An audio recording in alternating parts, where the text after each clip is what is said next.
Hello, hello, my name is Clark Heron, aka the Hairy Hobo, and welcome to the third video here today. We'll be talking about both the South and Midwest second round matchups as well as the Sweet 16 to get us down to the Elite 8 to match the left side of the bracket. As you can see, both the East and West have already been decided as well.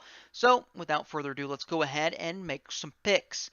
So, this being said, now we're starting to get into some very interesting matchups, and obviously one of the big key things that I'm going to be picking is history, being the fact that we have averaging about 13 upsets per bracket year.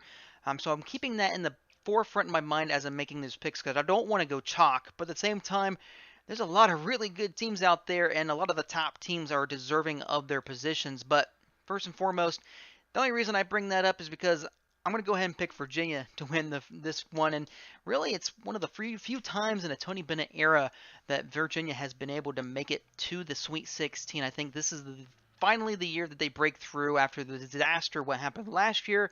They finally put together his best shooting team that he's ever coached there at Virginia. I like them to move on over Oklahoma. Next up, you have Oregon, Kansas State. I think this is where the Ducks fly ends. I've got Kansas State moving on to face Virginia. Next up, Villanova, Purdue. Villanova's reigning champion, and they're playing great basketball. A lot of people are on the Purdue bandwagon. They think Purdue could easily make the Elite Eight. Granted, they can't make the Final Four because they lost their first game in the Big Ten Big Ten tournament, and I don't think they're going to beat Villanova. Villanova is too good, too experienced. They're going to get past Purdue. I like the upset there. Then they got Cincinnati versus Tennessee. I like Tennessee a lot here. I'm going to pick Tennessee. It's hard because Cincinnati can play great defense. They don't have the firepower, but with Tennessee, they're kind of hot and cold, and depending on how well they want to play, that's going to be key. If they go into this game kind of thinking they can get by, they're going to get beat by Cumberland and company. But I think they're going to play strong. Grant Williams is not going to allow that to happen. Admiral Schofield is very strong as well.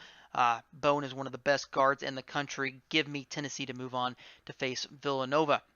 Onwards to the Midwest, and onwards to the Sweet 16 goes North Carolina. Pretty simple. I think they're just really, really strong this year. Again, Roy Williams coaching phenomenally with this group. Kobe White, young freshman point guard, he will be moving on into the Sweet 16 with North Carolina. Auburn, Kansas. And again, Kansas playing a lot better than they have. They're kind of up and down again. Their top two star players out for this one. I think Auburn's hot hand shooting the three keeps them going. I like the upset here. Then go on to face North Carolina in the Sweet 16. Iowa State versus Houston.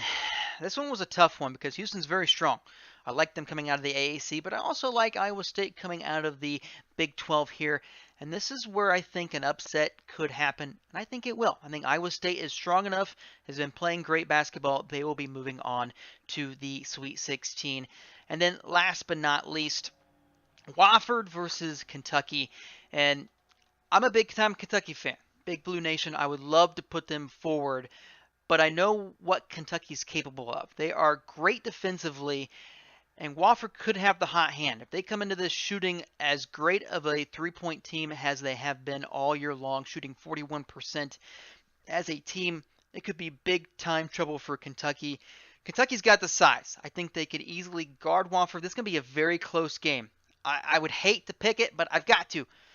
I'm going to pick Wofford for the upset here over Kentucky heading into the Sweet 16. So a quick recap of the South and Midwest. For the Sweet 16, I have Virginia moving on against Kansas State chalk-wise.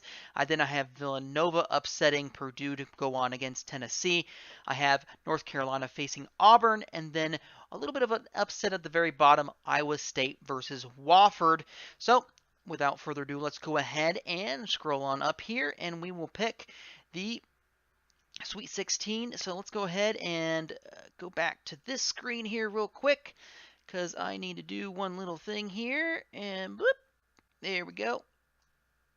All right, so as you can see, we are now down to the Elite 8 picks. All right, here we go.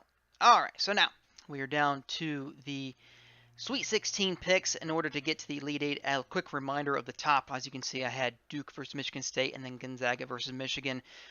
Pretty chalk up top. So, that being said, who do I have down here? Well, I think this is where the Virginia train ends. Again, they are a great defensive team, one of the best in the nation. They're a lot better shooting this year, with Tyler Guy being the guy there. I think it's Kyle Guy, maybe. I'm not sure. But Kansas State moving on. I like them in the Elite Eight. Villanova, Tennessee.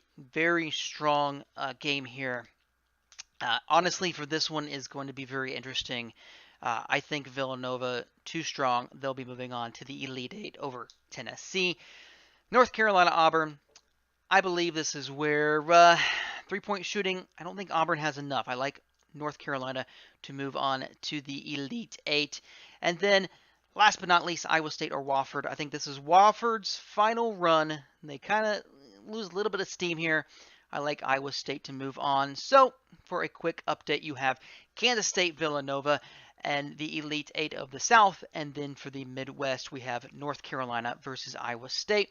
So let's go ahead and take a look at the rest of this bracket. As you can see, it is filled in. I've got one final video yet to go. It is going to be the Elite Eight matchups, the final four matchups, and then my national championship for my main bracket here.